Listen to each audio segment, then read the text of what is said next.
नमस्कार सर्वांना, श्री स्वामी समर्थ. तुम्हा सगळ्यांचं आपल्या चॅनलमध्ये खूप खूप मनापासून स्वागत आहे.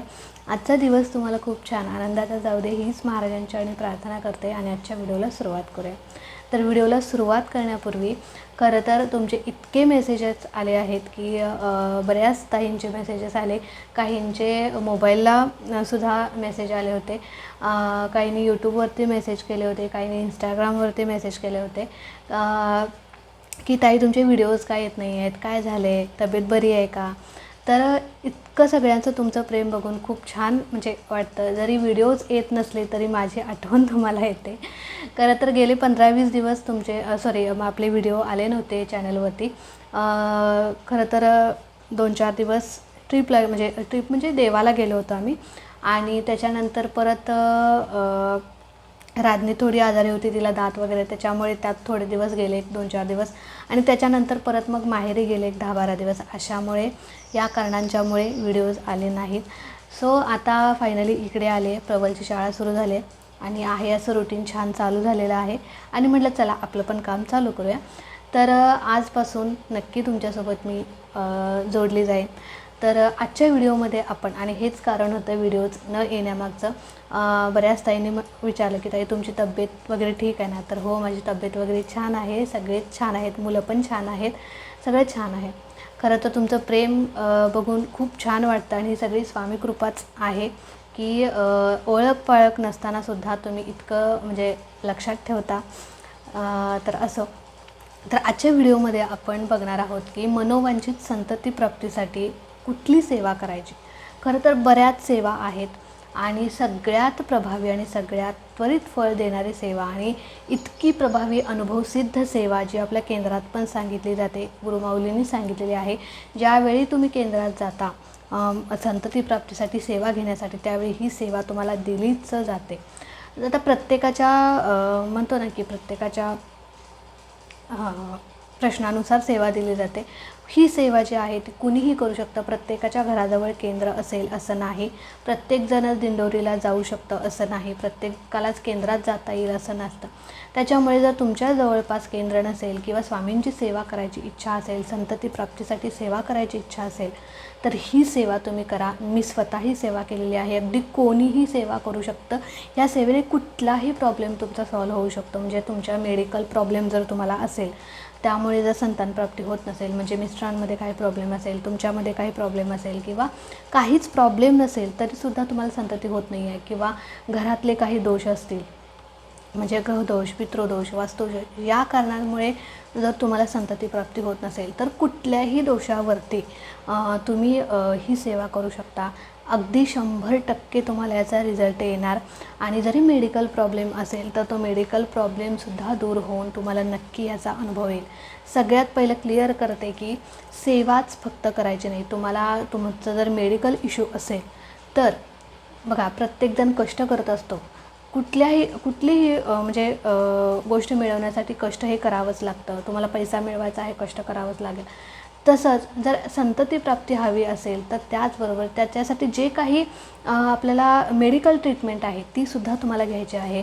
आणि म्हणतो ना की अध्यात्मासोबत विज्ञानासोबत विज्ञानाला अध्यात्माची जोड असेल तर कुठलीही गोष्ट सहज शक्य होते. त्याच्यामुळे तुम्ही मेडिकल ट्रीटमेंटसुद्धा तुमची चालू ठेवा. नाही तर सेवा चालू केली आहे आणि मेडिकल ट्रीटमेंट बंद करूया असं करू नका.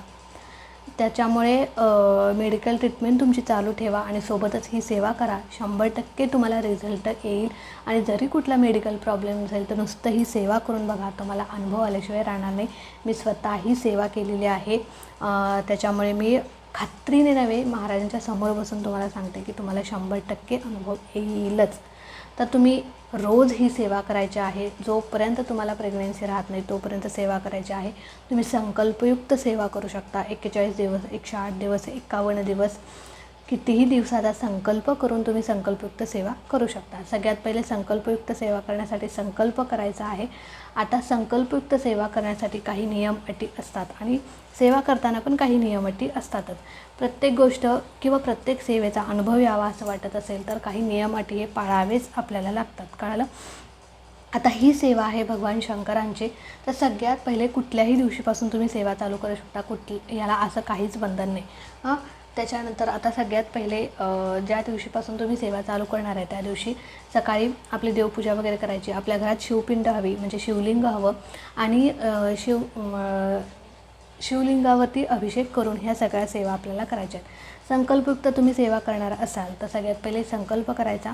हातात तुम्हाला उजव्या हातामध्ये पाणी, फूल, अक्षदा, हळद, कुंकू, तांदूळ या गोष्टी घ्यायच्या.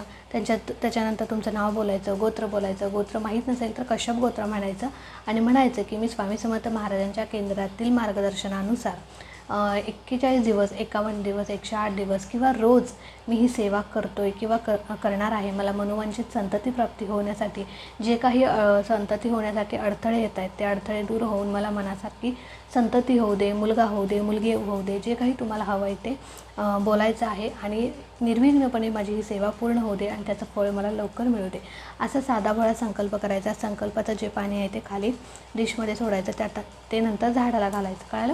अशा प्रकारे संकल्प केल्यानंतर सगळ्यात पहिले तुम्हाला स्वामीस्तवन एकदा म्हणायचं, जे आपल्या नित्यसेवेच्या ग्रंथामध्ये आहे. स्वामीस्तवन पहिल्या दिवशी म्हणा, रोज म्हणा, काही हरकत नाही, तुमच्या इच्छेने. कळालं? रोज म्हटलं तरी चालेल, पहिल्या दिवशी म्हटलं तरी चालेल. तर आता स्वामीस्तवन पहिल्यांदा म्हणायचं पहिल्या दिवशी. त्याच्यानंतर तुम्हाला सेवा करायची. आता सेवा करत असताना आपण कुठलीही चांगली सुरुवात किंवा चांगलं काम, एखादं शुभ काम करत असतो त्यावेळी गणपती बाप्पांच्या आशीर्वादाने करत असतो. तर सगळ्यात पहिले एक तामण घ्यायचं. तामणामध्ये तुम्हाला ते शिवलिंग जे आहे ते शिवलिंग ठेवायचं. शिवलिंगाचे जी निमुळत भाग आहे, म्हणजे जलवाहिनी आहे ती उत्तरेकडे येईल अशा प्रकारे ठेवायची. शिवलिंग तशा म्हणजे उत्तरेकडे आली पाहिजे जलवाहिनी, अशा प्रकारे ठेवायचा. तर तुमच्या घराचा उत्तर दिशा कुठली आहे ते बघा आणि ठेवा. कळालं? उत्तरेकडे जलवाहिनी येईल अशा प्रकारे शिवलिंग त्या तामणामध्ये ठेवायचं. त्याच्यावरती अभिषेक पात्र ठेवायचं. अभिषेक चालू करायचा आणि त्याच्यानंतर सगळ्यात पहिले तुम्हाला गणपती अथर्वशीर्ष एकदा म्हणायचं. गणपती अथर्वशीर्ष आता ज्या मी सेवा सांगणार आहे त्या तुम्ही लिहून घ्या आणि जर तुमच्या लक्षात राहिलं नसेल तर तुम्ही लिहून घ्या. आता जसं मी सेवा सांगणार तसं लिहून घ्या. अभिषेक पात्र ठेवला, त्याच्यानंतर अभिषेक चालू करायचा. कळलं? अभिषेक चालू करायचा आणि सगळ्यात पहिले एक वेळा अथर्वशीर्ष म्हणायचं.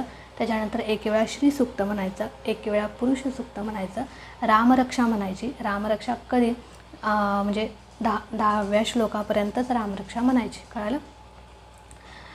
तर एवढी ही सेवा झाल्यानंतर रुद्र अध्याय जो आहे, रुद्रसूक्त किंवा रुद्र अध्याय जो आहे तो एक वेळा म्हणायचा आणि त्याच्यानंतर शिवमहिम्न स्तोत्र जे आहे ते एक वेळा म्हणायचं.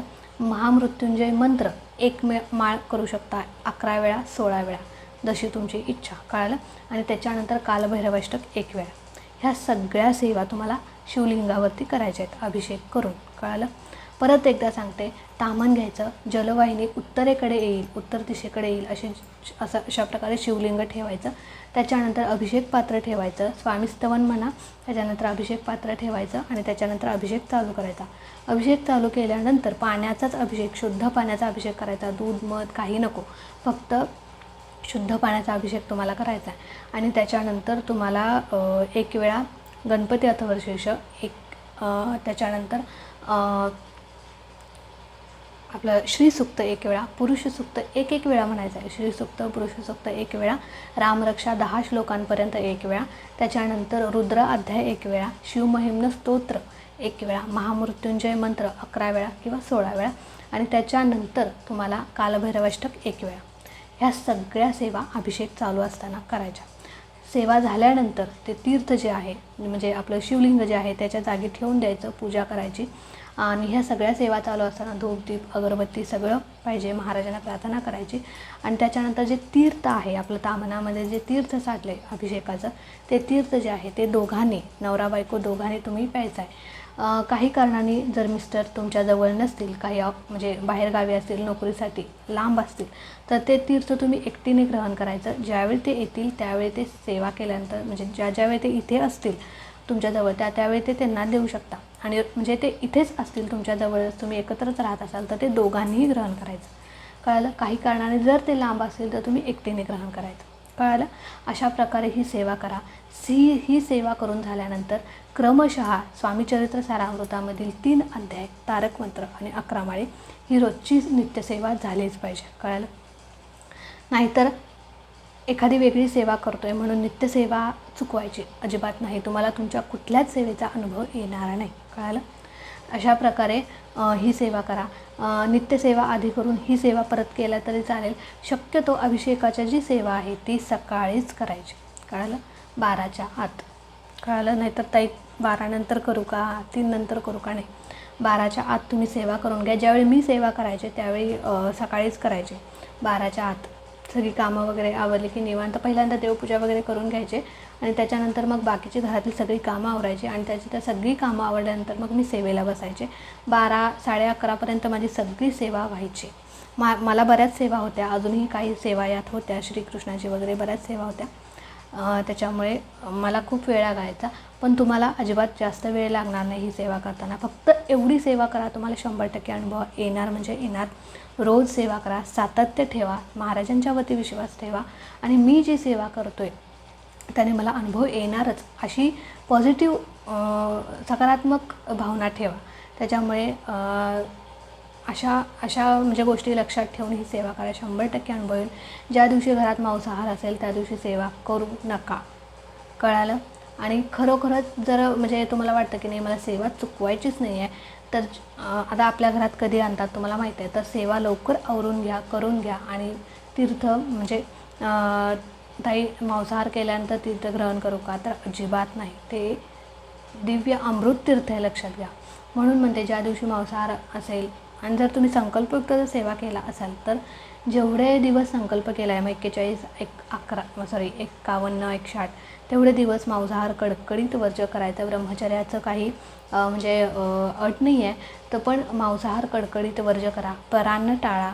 ह्या गोष्टी लक्षात ठेवून जर मासिक धर्म आला सेवेमध्ये तर तेवढे 5-6 दिवस स्किप करा, परत नव्याने चालू करा. जर सुतक विटाळलं तर परत नव्याने सुरुवात तुम्हाला करावी लागेल, नव्याने संकल्प करावा लागेल, नव्याने सुरुवात करावी लागेल आणि ही सेवा अशा प्रकारे तुम्ही नक्की करा. जर मासिक धर्म विटाळ सुतक आलं तर सेवा आपली खंडित होते, तो बऱ्याच दिवसाचा कालावधी असतो म्हणून. तर त्याच्यामुळे नाराज होऊ नका, कारण महाराज आपल्याकडून जास्तीत जास्त सेवा करून घेत आहेत, लक्षात घ्या.